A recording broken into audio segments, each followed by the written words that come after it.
Today I'm going to be talking about the Leidenfrost effect. So normally when you get a surface really hot and put some liquid on it, the heat will be conducted from the surface to the liquid very quickly, causing the liquid to evaporate very fast. This can be seen in the equation Q over T equals Ka delta T over L, where Q would be the heat conducted, T is the time, K is a constant, A is the surface area, T is the difference in temperature, and L is the distance between the two objects.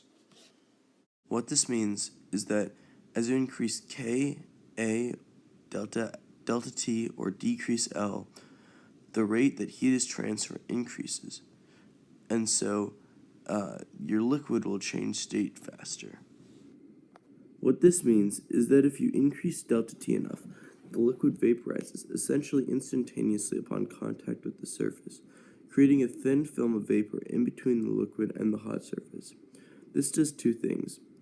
First, the vapor, being less dense than the water, attempts to rise and creates an upward force on the liquid. And second, the vapor, being gas, is much less thermally conductive than the liquid, and so it acts as an insulator, allowing the liquid to not boil away.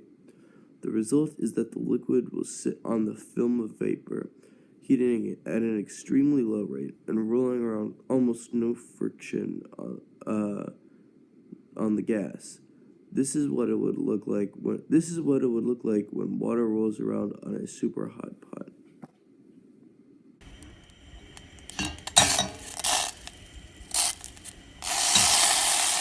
This effect does not last forever.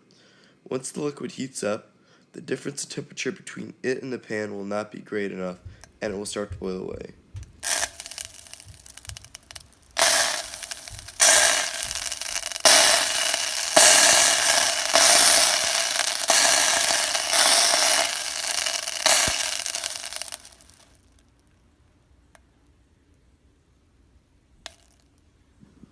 The Leidenfrost effect has several practical uses.